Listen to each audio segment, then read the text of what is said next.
رسول اللہ والذین معہ اشداء علی الکفار رحماء بینہم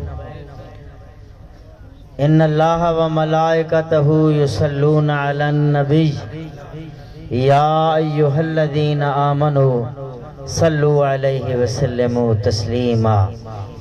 درود پاک پڑھ لیں۔ اللہم صلی علی سیدنا و مولانا محمد وعلی آل سیدنا و مولانا محمد وبارک وسلم۔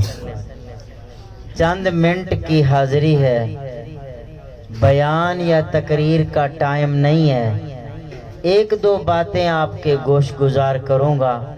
اللہ پاک ہم سب کو سمجھنے اور اس پر عمل کرنے کی توفیق عطا فرمائے۔ اللہ پاک جل جلالہ نے ارشاد فرمایا، محمد صلی اللہ علیہ وسلم اللہ کے رسول ہیں، والذین معہ، اور جو ان کے صحابہ ہیں، جو ان کے اصحاب ہیں، ان کے ساتھ والے ہیں، ان کی معیت والے ہیں، ان کے ساتھ بیٹھنے والے، ان کے پیچھے چلنے والے، ان کی تابعداری کرنے والے ہیں۔ اللہ نے ان کی تعریف بیان فرمائی ہے۔ اشداء علی الکفار، اللہ فرماتا ہے وہ کافروں پر بڑے سخت ہیں۔ جو رسول اللہ کے تابعدار ہیں، مطیع اور فرما بردار ہیں، وہ کافروں پر بہت سخت ہیں۔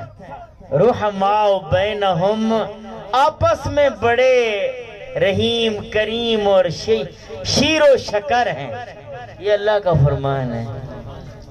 رحماء بینہم، یہ اللہ پاک کا فرمان ہے۔ مقام کیا ہوگا ان تابعداروں کا، رسول اللہ کے ساتھ رہنے والوں کا، حتیٰ کہ سواری میں سرکار انہیں پیچھے بٹھا۔ ویسے تو سارے صحابہ آپ صلی اللہ علیہ وسلم کے پیچھے پیچھے چلتے، اور آپ کرم فرماتے، کسی نہ کسی صحابی کو اپنی سواری پر اپنا ردیف بنا لیتے، اپنے پیچھے بٹھا لیتے۔ میں ایک بات عرض کر رہا ہوں، اس بات سے ہمیں کچھ باتیں سمجھ آئیں گی۔ اللہ پاک جل جلالہ کے پیارے نبی صلی اللہ علیہ وسلم نے ارشاد فرمایا، اذا مات الانسان من اہل الجنت، جب کوئی انسان جنتی فوت ہو جاتا ہے۔ جنتی، یہ سارے لوگ جو اللہ کے ذکر میں بیٹھے ہیں، میں یقین سے کہتا ہوں جنتی ہیں۔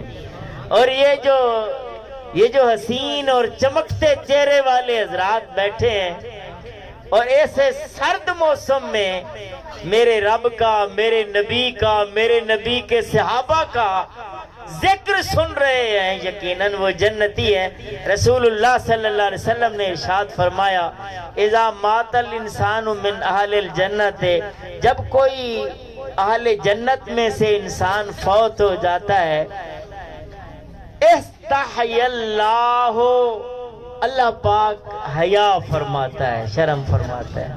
اللہ ہمیں بھی اپنے رب، اپنے مالک سے شرم اور حیا کرنے کی توفیق مرحمت فرمائے۔ حیا کی بات سے یاد آیا، جو الحیاء من الایمان، حیا ایمان کا حصہ اور جزو ہے۔ ایک صحابی اپنے بھائی کے ساتھ غصے ہو رہا تھا، بھئی تو لوگ سودا سلف لے جاتے ہیں، تو ان سے مانگتا ہی نہیں۔ کہتے مجھے حیا آتی ہے، تقاضا کرنے سے حیا آتی ہے۔ تیری حیا نے تو ہمیں مار ڈالا ہے، جیسے ہم آپ ایک دوسرے کے ساتھ، تیری حیا نے تو ہمیں مار ڈالا ہے، لوگ سودا سلف لے گئے، دکان خالی ہو گئی ہے، تجھے حیا آتی ہے کہ تو ان سے ادھار بھی نہیں مانگتا۔ یہ وہ بات کر رہا تھا کہ سرکار کا گزر ہوا، آپ صلی اللہ علیہ وسلم وہاں سے گزرے، ارشاد فرمایا چھوڑ دے، چھوڑ دے اس کو، ایسے ہی حال میں چھوڑ دے، کیونکہ الحیاء من الایمان، حیا ہی ایمان کا حصہ اور جزو لا ينفک ہے، تو سرکار یہاں تک بھی حیا کو پسند فرماتے. تو استحی اللہ، اللہ پاک حیا فرماتا ہے. کس سے حیا فرماتا ہے؟ ان يعذب من حملہ، وہ جو بندہ فوت ہو گیا تھا اس کے جنازے کو کندھا دینے والے حضرات کو عذاب دینے سے اللہ شرماتا ہے، حیا فرماتا ہے. اللہ کو حیا آتی. میری بات کو سمجھے ہو؟ جب کوئی انسان اہل جنت یعنی ایک جنتی فوت ہو جائے، کندھا دیا کرو، جنازے کے ساتھ چلا کرو، بڑا ثواب ہے. قبرستان تک جایا کرو، نماز جنازہ پڑھا کرو. دیکھو اللہ پاک کے پیارے نبی صلی اللہ علیہ وسلم نے ارشاد فرمایا استحی اللہ ان يعذب من حملہ، اللہ پاک حیا فرماتا ہے اس بندہ اگرچہ وہ گناہگار تھا مگر نیک آدمی جنت آدمی کے جنازے کو کندھا دیا، مر گیا، اللہ حیا فرماتا ہے فرشتوں اس کو عذاب نہیں دینا، اس نے اس جنتی کو اس جنتی کو اس جنتی کو اس جنتی کو اس جنتی کو کے جنازے کو کندھا دیا تھا، میں شرماتا ہوں، حیا فرماتا ہوں، اس کو تم عذاب نہ دینا.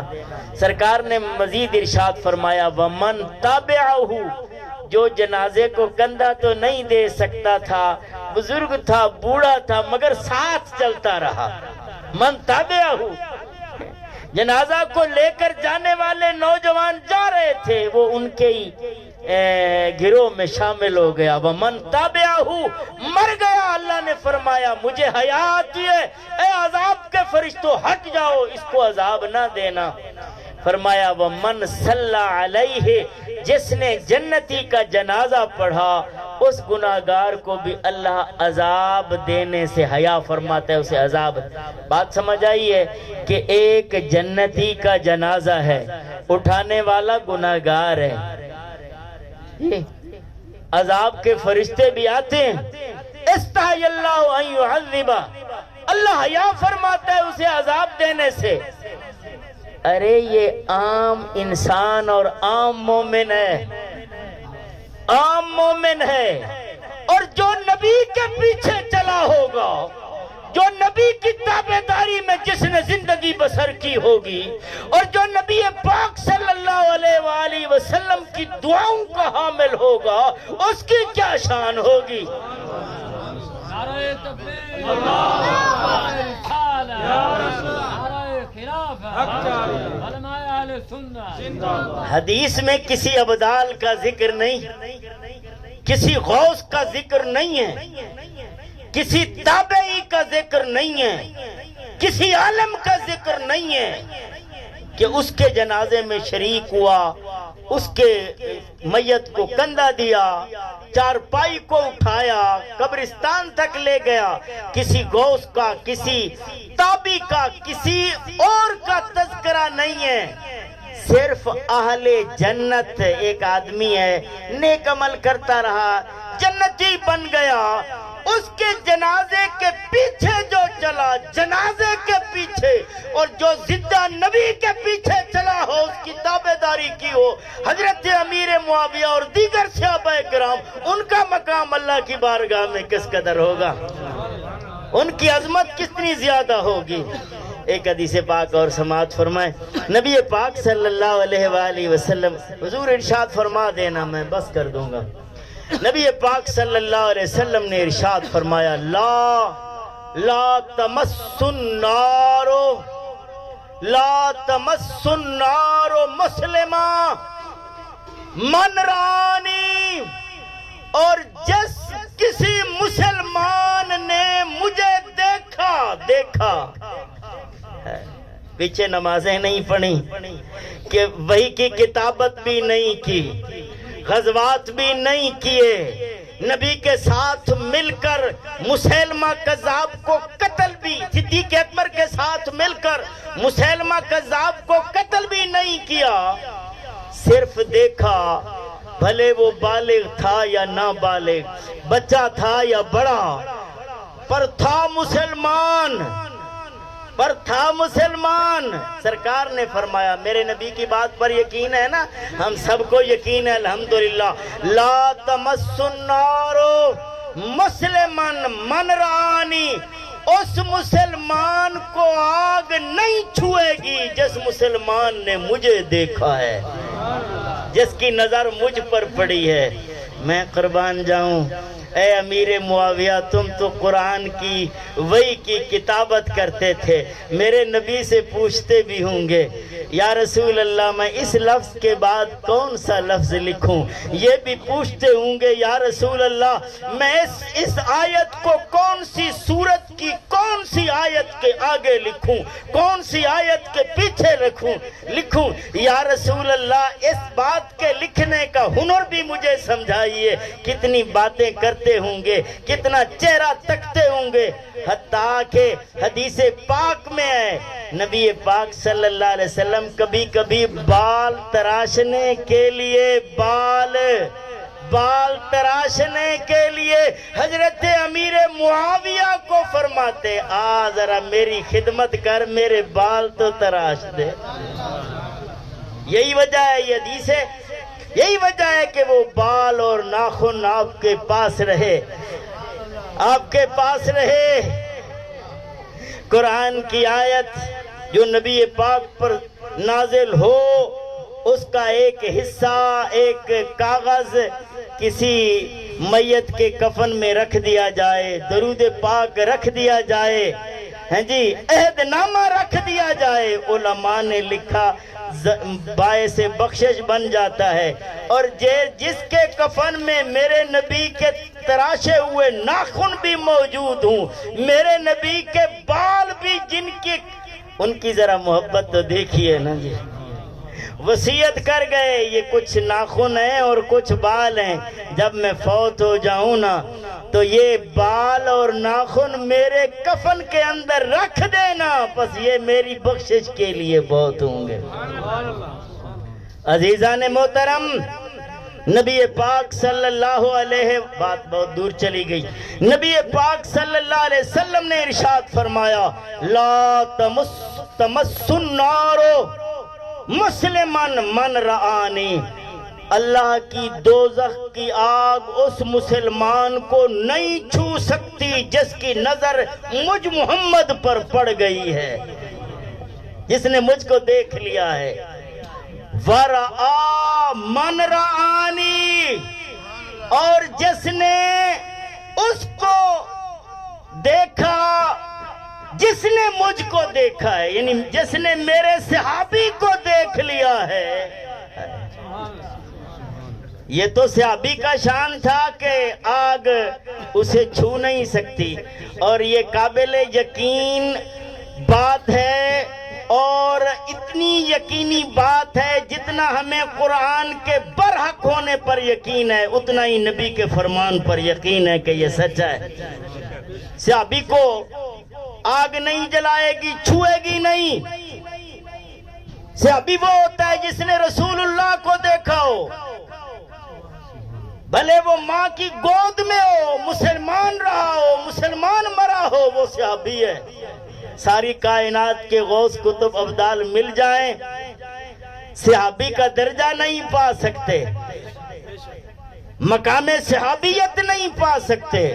سرکار نے یہاں تک ختم نہیں فرمایا کہ جس نے مجھ کو دیکھا اس کو دوزخ کی آگ نہیں جلائے گی، بلکہ یہ بھی فرمایا جس نے میرے صحابی کو دیکھ لیا ہے، جس نے میرے صحابی کو دیکھ لیا ہے، اللہ کی آگ یعنی دوزخ والی جہنم والی آگ اس کو بھی یعنی تابعی کو بھی نہیں چھوئے گی. تو یہ تو کاتبین وحی کی بات نہیں ہے، یہ اس بچہ بھی اس گروہ میں شامل ہے جس نے ماں کی گود میں نبی پاک صلی اللہ علیہ وسلم کو دیکھ لیا. اس گروہ میں وہ بھی شامل ہے. نبی پاک صلی اللہ علیہ وسلم، آخری بات، نبی پاک صلی اللہ علیہ وسلم نے حضرت امیر معاویہ کو دعا دی اللہ پاک کی بارگاہ میں. یار اس دور پرفتن دور میں پیر صاحب یہ اہتمام کرتے ہیں کہ آپ لوگوں کو رسول اللہ کے صحابہ کرام کی شان آپ کو سنائی جائے، نبی پاک صلی اللہ علیہ وسلم کا مقام یعنی مقام رسول آپ کے سامنے بیان کیا جائے، نبی پاک صلی اللہ علیہ وسلم کے صحابہ کرام کا مقام اور مرتبہ آپ کے سامنے رکھا جائے، اور بالخصوص اس موقع پر حضرت امیر معاویہ کی شان آپ کو سنانے کا اہتمام کیا جاتا ہے۔ کبھی سوچا ہے کہ یہ کتنی محنت کرتے ہوں گے؟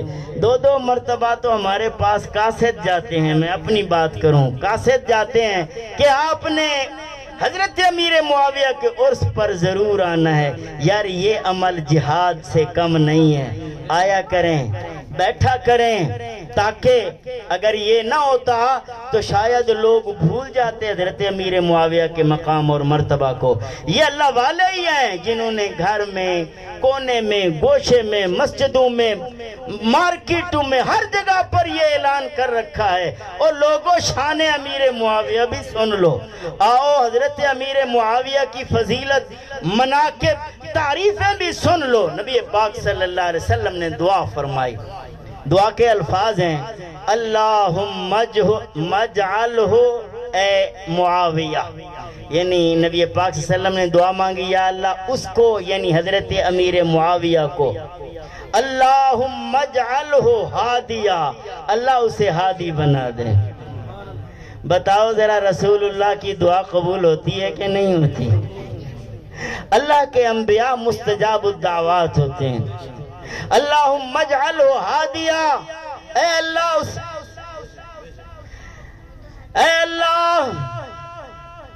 میرے معاویہ کو ہادی بنا دے، مہدیًا ہدایت یافتہ، ہدایت پر قائم رہنے والا بنا دے، وعدے بہی، یا اللہ میرے معاویہ کے ذریعے میرے اور امتیوں کو بھی ہدایت کے راستے پر چلا دے۔